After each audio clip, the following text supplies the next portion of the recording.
Oui, merci. Donc vous m'avez invité comme témoin. Donc j'ai écouté ce matin, là, je viens de vous écouter et tout.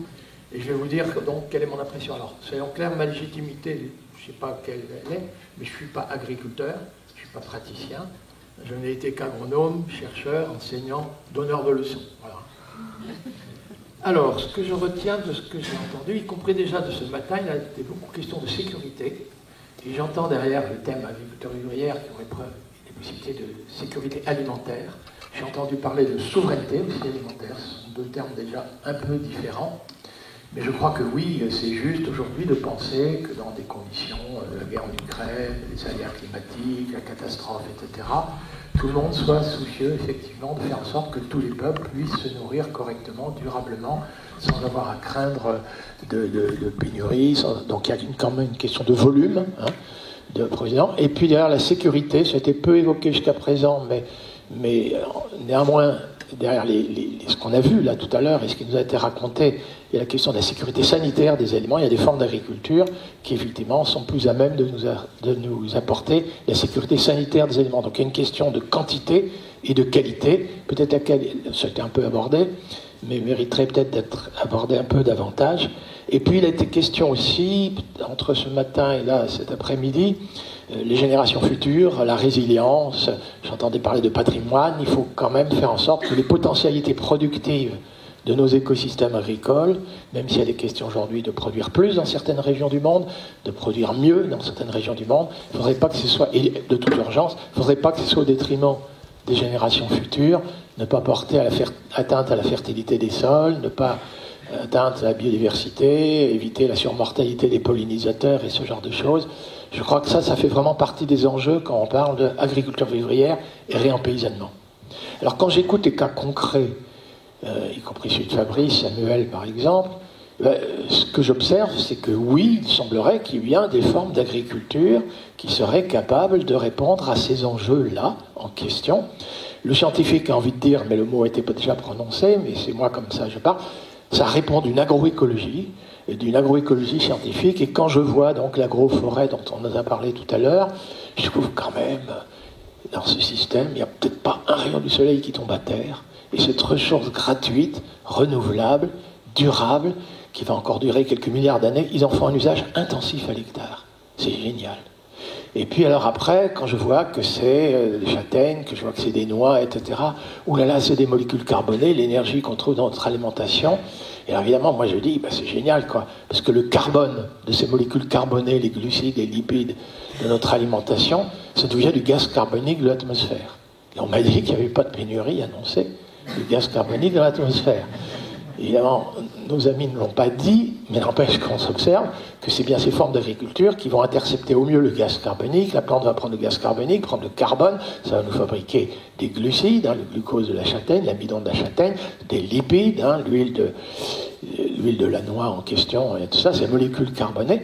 Mais du coup, faire un usage intensif à l'hectare de ce gaz carbonique, je trouve que c'est vraiment loin d'être idiot. Ensuite, alors évidemment, comme les propos étaient nécessairement courts, ils n'ont pas dit que c'est la gestion de l'eau qui est décisive, mais ça a été évoqué ce matin. Et donc c'est vraiment, il faudra éviter les conflits d'usage de l'eau, il faudra faire l'usage intensif de la seule eau qui nous est donnée. L'eau de pluie, celle-là nous est donnée gratuitement, puis si vous voulez, après on reparlera des bassines, de ce genre de choses, très coûteux en énergie fossile et ce genre de choses, on vérifiera. Mais j'observe cette agroforêt avec les mares à côté, et puis j'ai l'impression quand même que dans les talus, etc., il y a une bonne gestion de l'eau ici. J'observe que, j'entends oui, le visage, et alors par contre j'entends aussi que c'est un travail à la houille, que j'observe que c'est beaucoup de travail, mais en tout cas faire l'usage intensif de ce qui est gratuit, de ce qui est renouvelable, de ce qui est durable. Il a été très peu question là tout à l'heure, un peu quand même, mais des légumineuses qui vont nous apporter les protéines, etc., mais on a quand même vu sur les photos, là, quelques légumineuses, donc les protéines, ces molécules azotées, l'azote vient de l'air, il y a 79% d'azote dans l'air que vous respirez, vous et moi. J'ai envie de dire, c'est loin d'être con que de mettre des légumineuses dans nos rotations, dans nos assolements. J'imagine que vous en avez beaucoup, c'était les céréales et tubercules, mais il doit y avoir des légumes secs. Et du coup, oh là là, on va avoir des protéines riches en azote grâce à des végétaux qui ont intercepté l'azote de l'air, non pas avec des engrais azotés, l'urée, l'ammonitrate, le sulfate d'ammonium, je vois que c'est pas votre tasse de thé, coûteux, on le sait, les engrais azotés de synthèse en énergie fossile, du gaz naturel russe. Alors moi j'entendais parler de circuit court, chercher du gaz naturel russe pour qu'il y ait des engrais azotés de synthèse. Pour que non, il y a des légumineuses qui savent très bien faire ça en utilisant au mieux l'azote de l'air localement. Et c'est bien avec l'énergie solaire que c'est fait, parce que c'est des rhizobiums qui s'incrustent dans la racine de la légumineuse, se goinfrent des glucides photosynthétisés par la plante, interceptent l'azote de l'air, fabriquent la protéine. Et on peut même avoir des protéines végétales bien équilibrées, en remplacement du soja y compris. Alors ce matin on m'a dit prends tes graines de lupin. Ah bah oui, même en France, figurez-vous, on peut avoir des protéines végétales en substitution du soja transgénique en provenance du Brésil, etc. Et on pourrait sur le terrain, je comprends pas pourquoi en France on dépend pour les 2/3 d'importation de protéines végétales importées de l'étranger. Le cassoulet de Cassanodari, si c'est marqué haricot de Tarbes, je vois que c'est origine France. Si c'est rien marqué, je sais que c'est haricot argentin. Puis quand je pense que nos haricots hors sol, que nos poulaillers hors sol, etc., sont élevés avec du poulet brésilien et on a déforesté la forêt amazonienne pour produire du soja, pour nourrir nos animaux avec des protéines importées. Du coup, j'observe que nos poulets bas de gamme, c'est un élevage extensif, lui, qui utilise de grandes extensions, mais c'est en la forêt amazonienne. Oh là, je suis contre l'agriculture extensive, qui a besoin de plus d'extensions, dépend de la forêt amazonienne, la forêt congolaise, la forêt de Bornéo, et puis même à sécher les dernières parties humides du marais breton.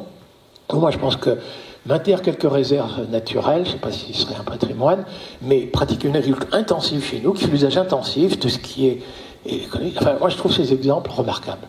Si vous voulez mon opinion, c'est pas la première fois que j'en vois, que j'en entends, mais je trouve ça absolument remarquable. Sauf que, dans les deux cas, alors, peut-être Fabrice m'a répondu, mais dans un cas, ça nous a été quand même raconté, c'est intensif en travail. Le travail à la houe et ce genre de choses. Et vraiment, des gens qui sont heureux de travailler autant. Non, mais voilà, souvent j'entends dire quand même, ah oui, vos agricultures, elles font l'usage intensif qui ne coûte rien, mais néanmoins le produit sera plus cher parce que c'est exigeant en travail, nécessairement pour être correctement rémunéré.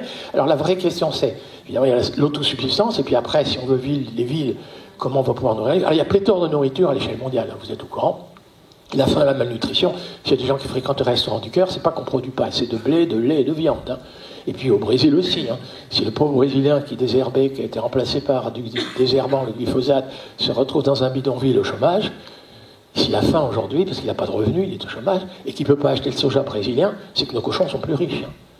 Oui, c'est que le soja brésilien est vendu à des usines d'aliments de bétail plus solvables que les Brésiliens au chômage. Mais, je veux dire, donc, il y a la sécurité en termes d'approvisionnement, la sécurité sanitaire des aliments, il y a évidemment le plaisir et l'art de vivre. Alors ça a été évoqué par une personne aujourd'hui, comme témoin, c'est merveilleux, qu'il y a des gens qui sont prêts à travailler plus et à dépendre moins de ces choses-là. Et puis il y a la réflexion après sur... moi j'admire ces prototypes. Pour être très honnête, et puis dans le repas, je parlais avec la ferme du Bec et Loin, ce genre de choses, la permaculture, pas un rayon de soleil tombe à terre, le ravageur de cette espèce pour rencontrer l'équivalent de la même espèce à 4 barrières végétales, c'est génial, quoi. C'est-à-dire, on n'est pas obligé de mettre des pesticides, à partir de moi, il y a une telle biodiversité, que ce soit dans l'agroforêt ou que ce soit dans les champs cultivés, sur je sais pas combien de micro-parcelles, avec des haies, etc. Enfin, vous utilisez des insectes prédateurs, des ravageurs, vous n'avez pas besoin de produits de pesticides, vous produisez ça. Donc, c'est génial. C'est génial. Alors évidemment, quel est le tort souvent fait quand j'entends des détracteurs de ce qu'on vient d'entendre aujourd'hui? J'entends, vous n'avez pas rendu compte que c'est exigeant au travail? Alors je dis, oui, c'est intensif en emploi. Et c'est idiot de vouloir promouvoir des formes d'agriculture intensives en emploi. Non. Mais du coup, on devine, et là ça arrive maintenant sur d'éventuels, j'écoutais les propositions, effectivement, je crois que pour que le métier, alors évidemment d'une agriculture qui produirait bien plus sainement que ce qu'on fait aujourd'hui et qui permettrait de nourrir la planète, il faut que le travail soit correctement rémunéré. Quand on est en agriculture marchande, il faut que ce soit correctement rémunéré. Mais donc je crois oui que l'avenir des agricultures, de notre sécurité alimentaire, de notre souveraineté alimentaire, c'est bien une agriculture paysanne, de gens qui vont travailler pour leur propre compte. Et du coup, sur les propos de Morgane, j'aurais envie de dire le combat n'est pas que idéologique. J'en conviens. Alors ce matin j'entendais que parfois les agriculteurs étaient considérés comme bouseux. Les sondages d'opinion en France aujourd'hui disent plutôt que les urbains ont beaucoup de compassion pour les paysanneries, même si c'est un peu paternaliste, il faut être honnête. C'est très paternaliste. Mais il y a cette compassion.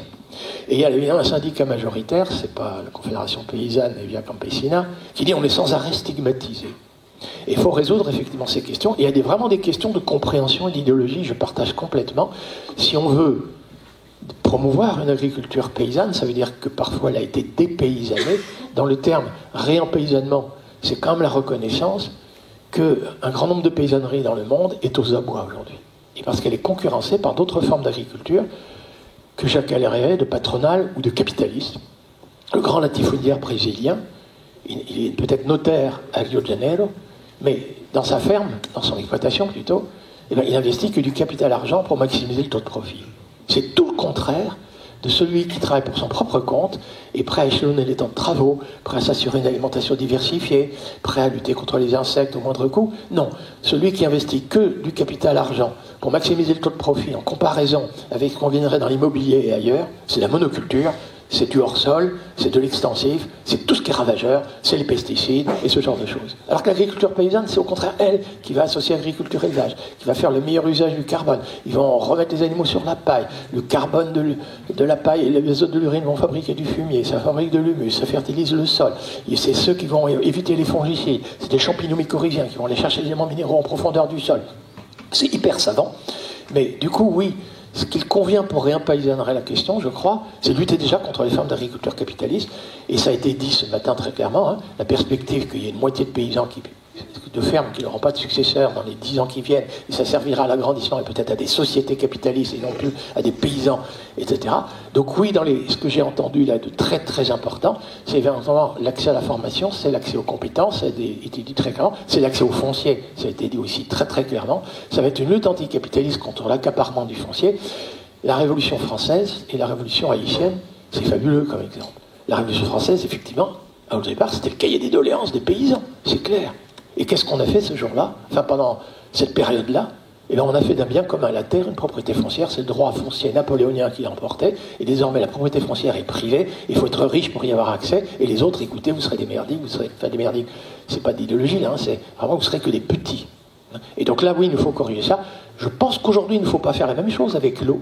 Et si les bassines, c'est une façon de faire en sorte que l'eau des nappes phréatiques de biens communs soit appropriée par les uns et par les autres, je mets une extrême prudence. Donc il y a aussi une lutte économique, idéologique bien sûr, mais une lutte économique, effectivement, pour qu'effectivement, ces paysanneries aux abois puissent, plus que survivre, mais puissent effectivement retrouver la dignité qu'ils avaient autrefois. Et la révolution haïtienne, pour avoir beaucoup travaillé en Haïti, c'est vrai que c'est une agriculture paysanne qui s'est battue contre les francs, mais quand il a fallu payer les intérêts des emprunts, parce qu'il fallait compenser l'agriculture coloniale d'autrefois, ben, je vais vous dire, c'est la misère. Et l'exemple d'Haïti, et du coup, effectivement, la vision qu'ont beaucoup de gens de l'agriculture paysanne, ah, c'est Haïti, ah, vous voulez qu'on retravaille à la main, ah, c'est ça l'agriculture paysanne, qui c'est vrai, c'est très juste, hein, c'est l'agriculture paysanne qui fournit nos 2/3 des aliments. Hein. Les grandes surfaces préfèrent faire des bananes, des cafés, des cacao à grande surface et ce genre de choses. Oui, il nous faut réempaysanner, et donc c'est l'accès au foncier, c'est l'accès à la formation, c'est l'accès, évidemment, parfois quand même à un peu de cash et un peu de crédit, et c'est peut-être des caisses de crédit, d'actions mutuelles, etc., la microfinance et ce genre de choses dans un très grand pays, et y compris pour la formation, et je terminerai là, bien que je sois le donneur de leçons, ben, je vais vous dire, quand on écoute et quand on voit ce qu'on a vu tout à l'heure, là, et ben, je vais vous dire, l'essentiel de la phrase. Alors, le scientifique a son rôle à jouer, hein, je ne vous cache pas, en agroécologie, comprendre et mieux expliquer ce qui se passe dans les fermes des agriculteurs, mais l'innovation restera paysanne, et la formation restera de paysan à paysan. Ce n'est pas des scientifiques de l'extérieur qui diront ce qu'est une variété améliorée, je sais ce qui est bien, qui diront ce que c'est qu'une mauvaise herbe, je sais ce qui est mal, écoutez-moi, je suis scientifique, obéissez. Ce sera tout l'inverse. Voilà, merci.